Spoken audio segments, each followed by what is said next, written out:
Friends, welcome to my channel. आज की video में मैं आप लोगों को जीएसटी के इम्पोर्टेंट रिटर्न की बताने वाली हूँ जो कि जॉब वर्कर से रिलेटेड है।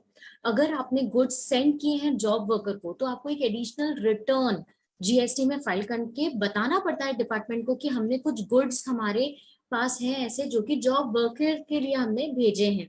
उसके लिए जो फॉर्म फाइल करना है वो है ITC 04, जिसकी लास्ट डेट 25 अप्रैल ही है।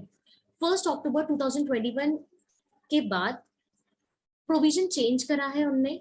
जिन रजिस्टर्ड असेसीज के aggregate turnover up to 5 crore है, अब उनको ईयरली बेसिस पे ITC 04 फाइल करना है, जिसकी लास्ट डेट 25 अप्रैल होगी जब साल खत्म हो जाएगा।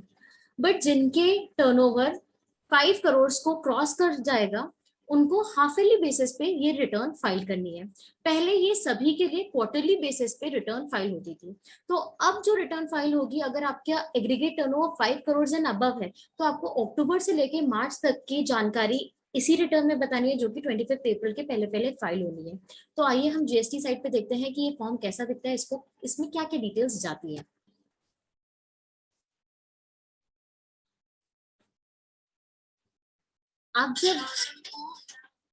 आप जब जीएसटी साइट पे लॉगिन करेंगे तो आपको सर्विसेज पे जाके रिटर्न पे जाना है। रिटर्न में आपको आईटीसी फॉर्म्स दिखते हैं,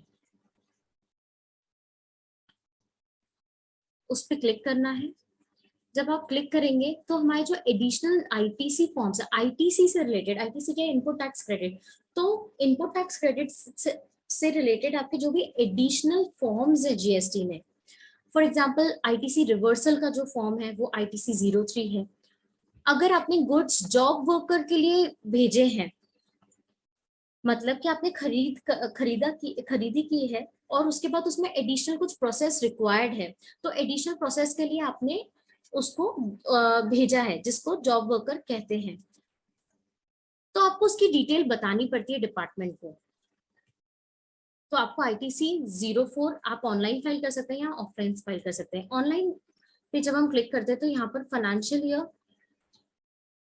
21-22 आपको सिलेक्ट करना है और रिटर्न फाइलिंग पीरियड सिलेक्ट करना है। अब आप देख सकते हैं 1 अक्टूबर के बाद जो चेंज हुआ है प्रोविजन, अब आपको हाफ ईयरली बेसिस पे फाइल करना है अगर एग्रीगेट टर्नओवर 5 करोड़ एक्सीड करता है तो अक्टूबर से मार्च की रिटर्न की अब रिटर्न जाएगी अक्टूबर से मार्च की। इस रिटर्न में 4 कॉलम्स होते हैं। फर्स्ट जो कॉलम है वो डिटेल ऑफ इनपुट या capital goods sent for job work, include input capital goods directly sent to place of business and premises of job worker। इसमें आपको बताना है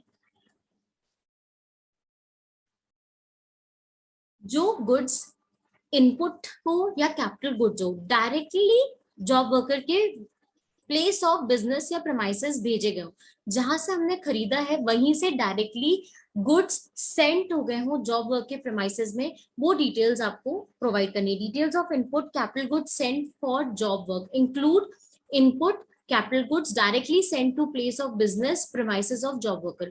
अगर आपके प्रेमाइसेस में आके गुड्स आपने भेजे हैं तो वो भी इसी टैब में बताना है, और अगर आपने डायरेक्टली सेंड करे हैं तो वो भी इसी टैब में बताना है। जब आप इस पर क्लिक करेंगे तो डिटेल्स क्या बतानी रहेगी, जॉब वर्कर टाइप, क्या वो रजिस्टर्ड है या अनरजिस्टर्ड है। रजिस्टर्ड है तो उसका GST number, supplier name automatically आ जाएगा, चालान नंबर, चालान डेट और गुड्स की detail, description of goods, unit quantity code कितनी यूनिट थी, टैक्सेबल वैल्यू क्या है, ये सारी चीजें आपको बतानी पड़ेगी।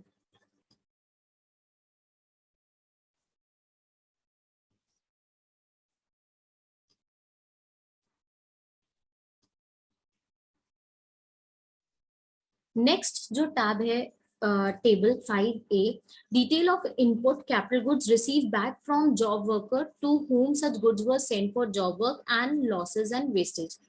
आपने भेजे गुड्स और उसके बाद जो एडिशनल प्रोसेस रिक्वायर्ड थी वो हो गई, और उसके बाद आपको वापस गुड्स रिसीव हो चुके हैं, उसकी जानकारी आपको देनी होगी टेबल नंबर 5A में, इंक्लूडिंग लॉसेज एंड वेस्टेज।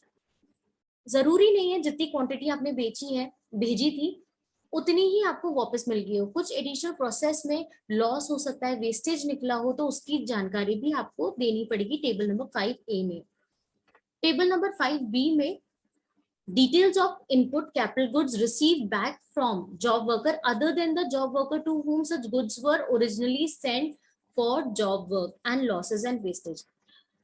अगर ऐसे गुड्स हैं जिसमें एडिशनल प्रोसेस एक से ज्यादा रिक्वायर्ड है, मतलब जब आपने जॉब वर्कर के प्रेमाइसेस में भेजा, फिर उसने फर्दर एक और जॉब वर्कर प्रेमाइसेस में भेजा है, वहां से आपको रिसीव हुए हैं गुड्स, तो आपको टेबल नंबर 5B में उसकी जानकारी देनी होगी। इसके बाद अगर जॉब वर्कर के प्रेमाइसेस से ही अगर गुड्स सेल हो गए हैं, तो उसकी जानकारी 5C टेबल नंबर पे देनी पड़ेगी। Details of input capital goods send to job worker and subsequently supplied from premises of job worker and losses and wastage. अगर डायरेक्टली जॉब वर्कर के प्रेमाइसेस से ही सेल हो गए हैं, सप्लाई हो गए हैं, तो उसकी जानकारी टेबल नंबर 5C में देनी है। तो आपकी जो वर्किंग है कुछ इस तरह से बननी है कि कितने गुड्स हैं अक्टूबर से लेके मार्च तक के जो कि आपने डायरेक्टली सेंड करे हैं जॉब वर्कर के प्रेमाइसेस में, या फिर आपके प्रेमाइसेस से गए हैं, इसकी आप डिटेल अलग बनाएंगे।